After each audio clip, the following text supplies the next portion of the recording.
E aí, galera, beleza? Estamos aqui então para a correção da prova da PUC 2019 verão, uma prova um pouco mais complexa do que foi as provas anteriores, que eu acredito que você é essa. Tá? É uma prova com 20 questões, como sempre na prova da PUC nos últimos anos, totalmente temática. Os textos envolvem os mesmos assuntos, que depois vão desembocar lá também na proposta de redação, incluindo também algumas coisas relacionadas à literatura. Pelo menos os autores vão estar dentro dessa mesma temática. Como já está ligado, essa prova vai ter no nosso quesito de português interpretação de texto, verbos, nexos, pontuação. Esse é o corpo da prova da PUC. Então, vamos de imediato ao compartilhamento da tela. Vamos ver ali, tu te lembra que essa prova está no livro 1 do Prática de Provas, disponível no site. O site da PUC andou meio que desaparecendo com as provas, né? Mas lá tu pode encontrar todo esse conjunto de provas que nós vamos fazer. Começamos com o texto 1, da Maria Helena de Moura Neves, uma das gramáticas mais famosas do Brasil de hoje, com uma visão bem contemporânea.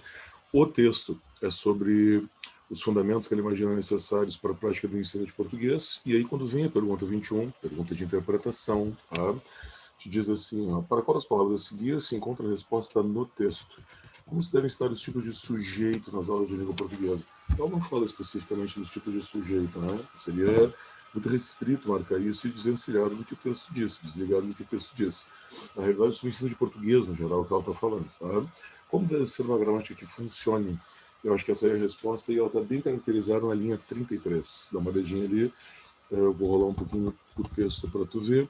Ela diz assim, ó, é nesse terreno escorregadio da linguagem que as palavras deslizam para conferir ao texto diferentes efeitos de sentido. Aí na linha 20 e 37 ela diz, esse é o caminho, segundo ela, para reconhecer as características objetivas, persuasivas ou poéticas de um texto. O que é mais importante é saber se o sujeito é composto ou oculto. Mata já A e B, né? O gabarito vai ser B. Porque os alunos não gostam das aulas na escola, ela não fala em nenhum momento do ponto de vista dos alunos. E por que não deveria haver aulas de gramática na escola? Bobagem, né? Deveria haver, mas com outro foco, com outra pedagogia. Ficamos com B, correto? Exaustivo essa prova, não. Olha o tamanho da coisa, olha já começa o primeiro texto, ele está muito grande. A pergunta agora do 22 é a seguinte, ó, onde é que causaria prejuízo colocar essas conjunções adversativas? Está ligado que causaria prejuízo em 3 e 4. Logo na 1 e 2, o cara usa o mas, e tu repara que já tem uma negação, ó, mas antes não houvesse, mas se a gramática não é apenas um conjunto de regras tediosas, o que é, afinal, são duas ressalvas reforçadas pela ideia do não. Sem o mas a gente teria essa ideia, mas o mas explicita, correto? Agora, olhando as linhas 15 e 16, tá? Quando ela diz contrastar regra e realidade é uma das principais linhas de trabalho da pesquisadora, não tem uma negação, é uma continuidade do parágrafo anterior. Ela está caracterizando o trabalho da Maria Helena, não é uma negação, é uma definição. Então não cabe mais ali. E na linha 37 e 40, quando ela diz esse é o caminho, frase que lemos agora há pouco, é a continuidade do diagnóstico que ela faz do que é o ideal em gramática. Também é uma definição. Então não cabe uma conjunção adversativa, não é uma ressalva, é praticamente uma consequência. Beleza? Se nós fôssemos colocar uma conjunção na 4, por exemplo, seria portanto. Bem? Questão, então, com resposta da letra C, e já caracteristicamente, nexos, né? Matéria preferida, né? Verbos pontuação da prova da URGS e da PUC também. Olha a 23, o cara que é o sujeito, a gramática dos verbos abaixo, e é o da linha 11, não precisa mudar, eu leio para ti a frase tá assim, ó, não, na linha 8, se a gramática não é apenas um conjunto de regras tediosas, o que é afinal? Aí na linha 11 vem a gramática é aquilo que arranjo, beleza? Vamos começar essa questão simples, né? Só trabalho braçal. Já chegamos no texto 2 sobre vender palavras, né? O cara usa aquela palavra histriônico por 50 centavos e por diante, tu já leu essa parte. Esse texto é o que vai dar margem a um dos temas mais interessantes e atuais da prova da PUC, que é de redação, né? Que é a indigência lexical, correto? Está falando muito sobre esse tema aí. E o problema da questão 24 é a relação errada entre as palavras, né? O cara quer o errado. O gabarito já dá logo a letra A e é nexos de novo, né? Porque na linha 5, quando o cara diz como qualquer doença grande, aí a conjunção ela é comparativa, é tal qual, ok? Mas na linha 17, quando o cara diz, como diz a placa, é conformativa, né? Eu não estou comparando o que a placa diz com outra placa. Eu estou dizendo que é como, conforme, segundo, consoante, diz a placa.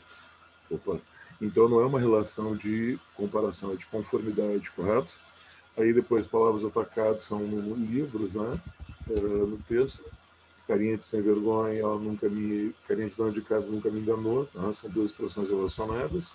E roubar a carga e ter o celular em casa é a metáfora de a pessoa estar com a carga de produtos que ele vende, que são palavras. Questão de nexos.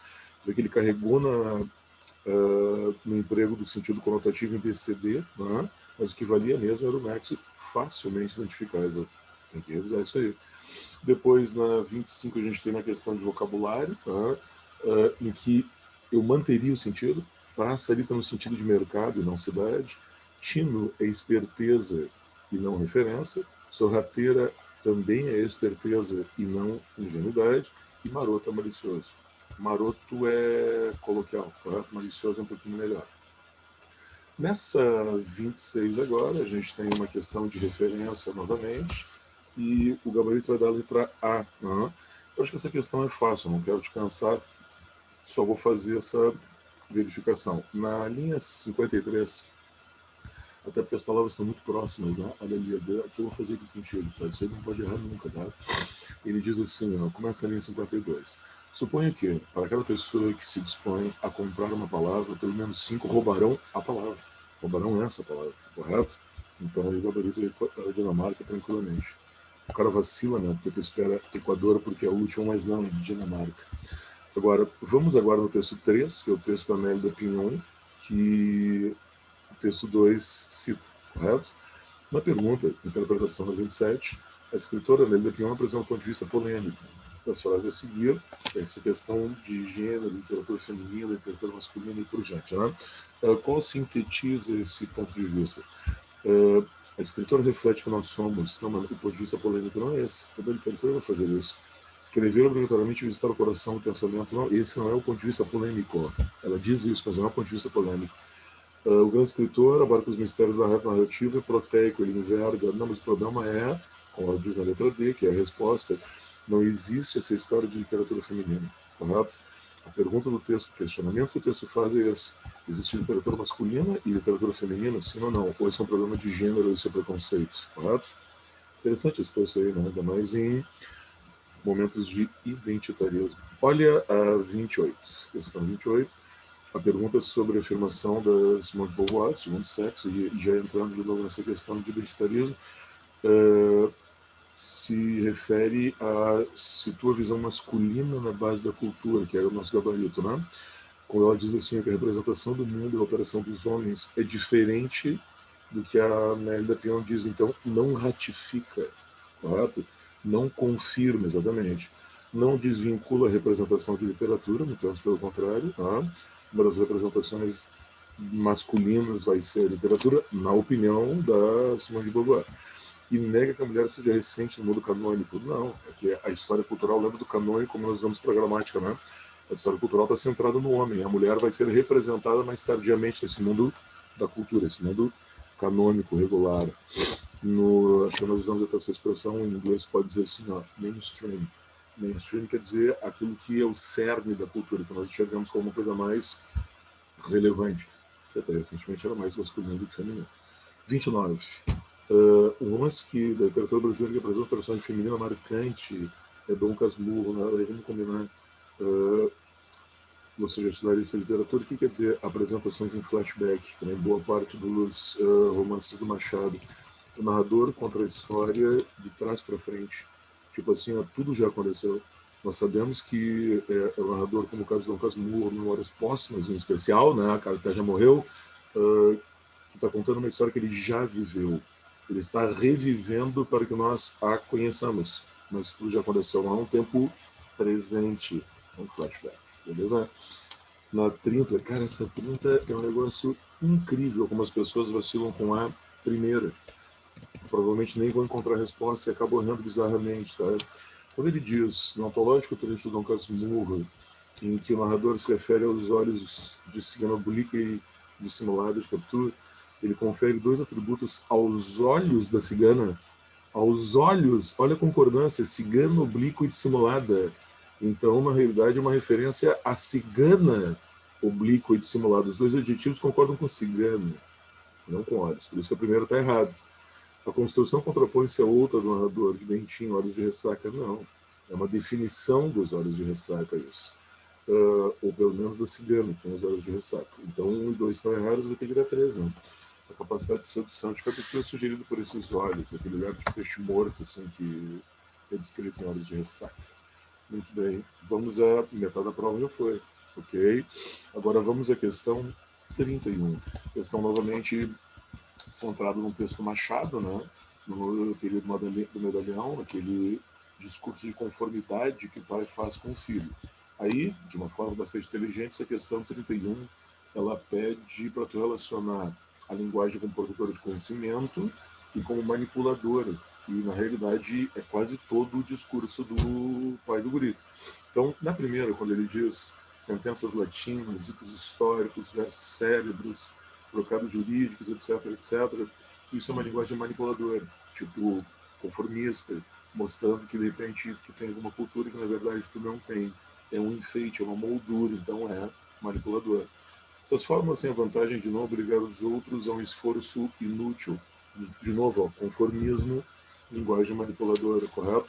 Tipo assim, ó, faz a média, não incomoda, não deixa os outros numa posição de ter que se esforçar para te entender.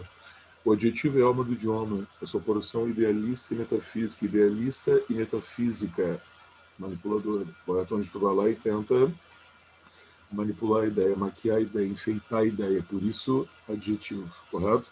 E aí, finalmente, a última, né, que é a contraposição, substantivo, realidade dura e crua, naturalismo do vocabulário que nós não queremos, né? Essa linguagem manipuladora do pai do cara, a gente não quer a verdade nua e crua, beleza?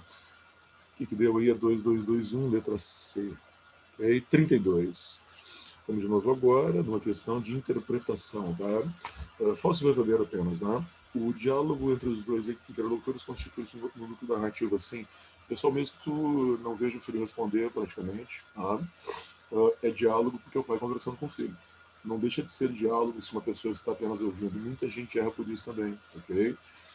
Se o pai estivesse falando para ninguém, falando para uma plateia, como no teatro, a gente pode chamar de monólogo, ok?